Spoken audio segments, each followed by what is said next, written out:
Hello friends, आज हम class 12 के यूनिट 1 नेशनल इनकम के एमसीक्यूज करने वाले हैं। ये एमसीक्यूज एग्जाम ओरिएंटेड है, तो आप इनको एक बार एग्जाम से पहले देख लीजिएगा या फिर इनको कहीं पर लिख लीजिएगा। ठीक है, चलो अब हम स्टार्ट करते हैं। विच of the following is A phase of circular flow of income. इसमें पूछा गया है कि सर्कुलर फ्लो ऑफ इनकम के कितने फेजेस होते हैं।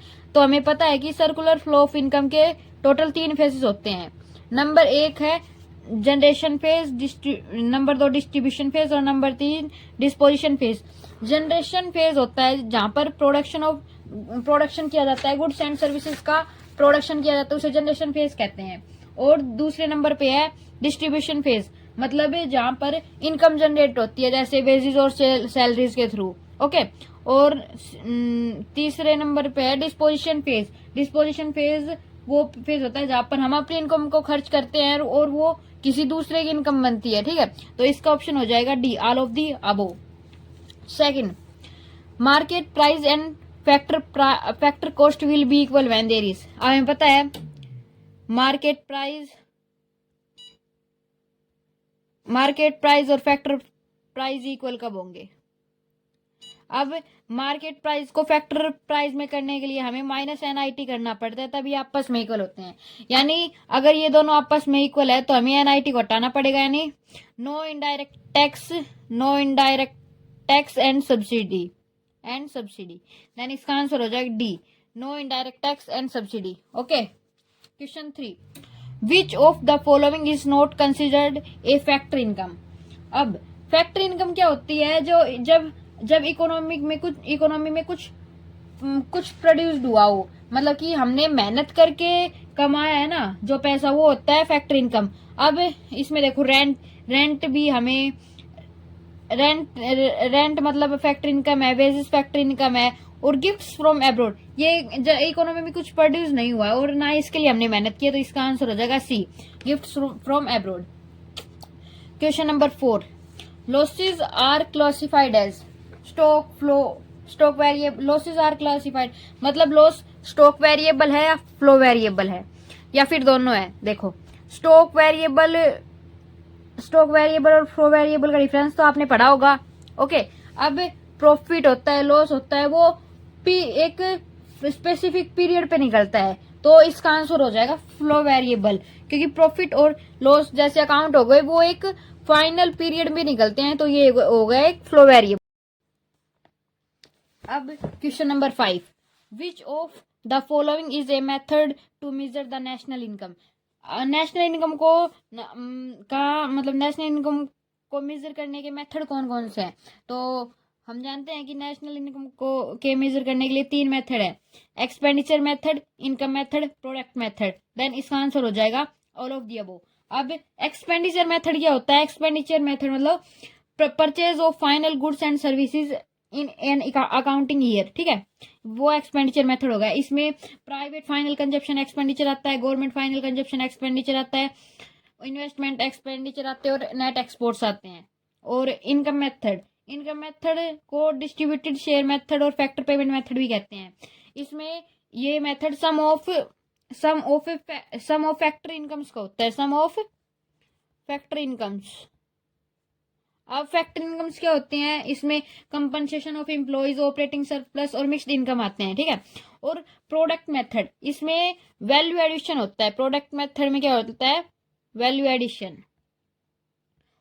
और वैल्यू एडिशन भी किसका होता है, बाय ईच प्रोड्यूसिंग इंटरप्राइजेज। ठीक है, जो इंटरप्राइजेज प्रोड्यूस करती है ना उनका वैल्यू एडिशन, इसलिए इसका आंसर हो जाएगा डी। ठीक है। Question number 6, increase in the stock of capital is known as. ये तो सिंपल है, इसका आंसर हो जाएगा C, capital formation. Stock of capital को जब जो इंक्रीज होता है तो उसको कैपिटल फॉर्मेशन बोलते हैं। Okay. Question number 7, A car purchase by house hold is. इसको बताना है कि जो एक हाउस होल्ड के द्वारा कार खरीदी जाती है वो किस प्रकार के गुड्स के अंदर आती है। तो देखो, A option single use capital goods, B single use consumer goods, C durable consumer goods, D semi durable consumer goods. देखो, कार है वो सिंगल यूज मतलब एक बार तो उसका यूज होता नहीं, ठीक है, तो ये ए और बी तो दोनों गलत हो गई। C, durable consumer good. Durable consumer good होते हैं जो कई सालों तक चलते हैं और जिसकी हाई वैल्यू होती है, ठीक है। और सेमी ड्यूरेबल गुड्स जो मिनिमम 1 साल के लिए होते हैं, ठीक है। तो कार तो ज्यादा ज्यादा ज्यादा सालों के लिए भी चलती है और इसकी हाई वैल्यू है, तो इसका ऑप्शन हो जाएगा सी, ठीक है। ये सी ऑप्शन इसका करेक्ट हो जाएगा। Okay, question 8, GDP deflector. इसमें हमें ना जीडीपी डिफ्लेक्टर का फॉर्मूला बताना है। तो real income nominal income into 100, ये भी नहीं होगा। Nominal income upon real income into 100, हाँ ये हो जाएगा। तो इसका आंसर हो जाएगा B, question number, GDP deflector is equal to nominal income and real income. इसको आप इंपोर्टेंट मार्क कर लीजिए, ठीक है, ये इंपोर्टेंट क्वेश्चन है। और इसकी जगह आपको प्राइस इंडेक्स भी लिखा सकता है, ठीक है। जीडीपी डिफ्लेक्टर या फिर प्राइस इंडेक्स का फॉर्मूला पूछे तो nominal income upon real income into 100। और ये एक और होता है कि इसका फॉर्मूला एक और हो सकता है, जैसे जीडीपी एट करंट प्राइस की जीडीपी और GDP at constant price, GDP at constant price into 100। इन दोनों को पूछ सकता है, जीडीपी डिफ्लेक्टर या प्राइस इंडेक्स, इनके फॉर्मूले हम ये दोनों लिख सकते हैं। Okay, question number 9, the sum of factor payments is equal to. Factor payments का जो सम है वो किसके इक्वल होता है। देखो, हमने क्वेश्चन नंबर 5 में जो इनकम मेथड था उसमें देखा था कि वो होता है सम ऑफ फैक्टर इन, जो क्वेश्चन नंबर 5 सॉरी ये income method, sum of factor income is equal to income method, ठीक है। तो ये नेशनल इनकम को मेजर करने का एक मेथड है। तो जो ये क्वेश्चन है हमारे पास, the sum of factor payments is equal to, तो ये देखो नेशनल इनकम दे रखा हमारे पास, तो इसका आंसर नेशनल इनकम हो जाएगा, क्योंकि नेशनल इनकम में जो इनकम मेथड है उसका फॉर्मूला होता है सम ऑफ फैक्टर पेमेंट्स, ठीक है। क्वेश्चन नंबर 10 देखो, difference between closing stock and opening stock during an accounting year is known as, ठीक है। इसका आंसर हो जाएगा चेंज इन स्टॉक, क्योंकि इसमें ना तो हम कुछ जोड़ रहे हैं ना कुछ घटा रहे हैं, इसमें ओनली इन दोनों का डिफरेंस लेना है, तो इसका आंसर हो जाएगा चेंज इन स्टॉक। अगला question number 11, net domestic fixed capital formation plus change in stock. इसका आंसर हो जाएगा net domestic capital formation. Okay, ये है ना, जो नेशनल इनकम के न्यूमेरिकल सोल्व करते हैं ना उसमें ये बहुत काम आता है, तो इसको आप इंपोर्टेंट मार्क कर लीजिए और इसको याद रखिएगा। Net domestic fixed income formation plus change in stock is equal to net domestic capital formation. Okay, अब question number 12, which of the following is a not a factor payment. अब इनमें से हमें बताना है कि फैक्टर पेमेंट कौन सी नहीं है। मतलब फैक्टर पेमेंट वो होती है जब इकोनॉमी में क्यों प्रोड्यूस्ड हुआ हो, ठीक है। तो इसमें देखो ऑप्शंस क्या है, free uniform to defence personnel. इसमें लेकिन यूनिफॉर्म का खर्चा तो लगता ही है डिफेंस के लिए, तो ठीक है, तो ये नहीं होगा। Salaries to the members of parliament, इसमें ये भी एक फैक्टर पेमेंट है। Rent paid to the owner of building, ये भी फैक्टर पेमेंट है। Scholarship given to the students, हाँ ये एक फैक्टर पेमेंट नहीं है, तो इसका ऑप्शन हो जाएगा D, scholarship given to the students. Question number 13, rent plus interest plus profit. अब हमने जो इनकम मेथड था हमारा, ठीक है, इनकम मेथड में हमने देखा था कि उसमें थे कि सम ऑफ इनकम्स, ठीक है, सम ऑफ इनकम्स यानी जो फैक्ट्री इनकम्स थे, तो उसमें कंपनसेशन ऑफ एम्प्लॉयज था, मिक्स्ड इनकम थी, और जो था ना दूसरा वाला ऑपरेटिंग सरप्लस, उसमें ये फॉर्मूला ऑपरेटिंग सरप्लस का फॉर्मूला आता है हमारे पास rent plus interest plus profit, ठीक है, तब हमारे पास ऑपरेटिंग सरप्लस आता है, ठीक है। अब question number 14, combined factor income which can't be separated into various factor incomes components is known as. इसका आंसर हो जाएगा mixed income of self employees, ठीक है। ये कंबाइंड फैक्टर इनकम होती है, मतलब इसमें कई फैक्टर इनकम शामिल होती है और इसको अलग नहीं किया जा सकता, ठीक है। ये इंपॉर्टेंट क्वेश्चन है, आप इसको याद रखना, ठीक है।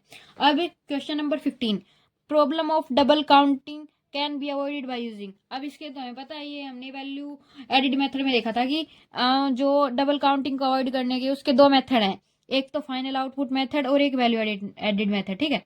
अब फाइनल आउटपुट मेथड में क्या होता है, इसमें ना इंटरमीडिएट गुड्स कंसिडर नहीं किए जाते, नॉट कंसिडर्ड, ठीक है। इसमें only final goods and services considered किए जाते हैं, ठीक है। और वैल्यू एडेड मेथड मतलब कि इसमें हमें estimate the value of each stage of